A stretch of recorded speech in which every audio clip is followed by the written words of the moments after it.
There's a huge story that hasn't been told yet to mankind, and we deserve to get this story out to everybody. A lot of people on this planet are, unfortunately, because they've been victims of the religious system, are waiting to die so that they can live. And that's a big problem that we have.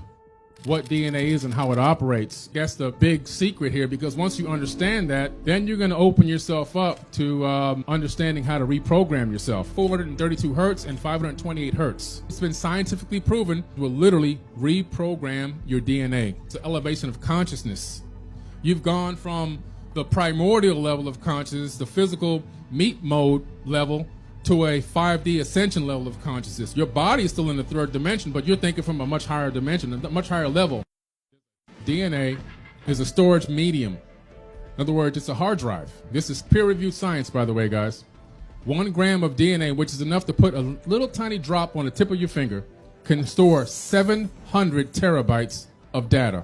Zeros and ones that make your phone work and make your computer work. Zeros and one bits of data, zeros and ones, can be stored on DNA. We're walking USB drives. Literally, inside of your body right now, you can store 13.5 billion years of data. Ironically, that's how old the universe is. You literally have all the information stored in your body from the beginning of time until this very moment, inside of you. So when people say the universe is in you, it's not just a figure of speech. Like, the universe is really in you.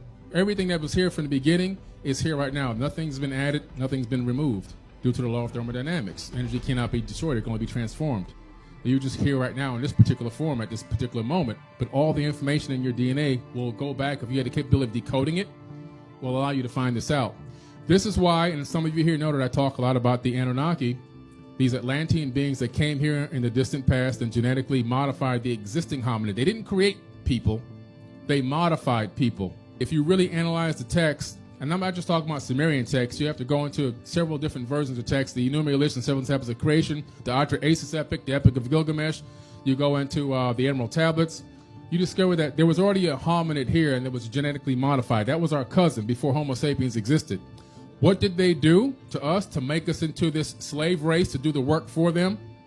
They disconnected our DNA. That's what you have called now junk DNA. It's not junk, guys. It's unplugged DNA. Why did they unplug it? Because our cousins, unlike you've been taught, were way smarter than us. I'm not talking technologically smarter. I'm talking about spiritually smarter.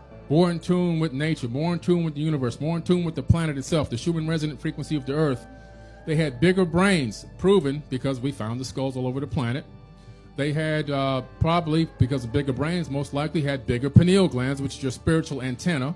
All humans right now, we have billions of magnetite crystals in our brains. We don't even use them. They probably had access to their magnetite crystals, which is what turtles use to navigate the oceans to come back to where they're going to lay their eggs. And birds, they flock to the south and the winter and so forth, all using the magnetic field. Well, we have the same capability, but right now we've been disconnected from using that.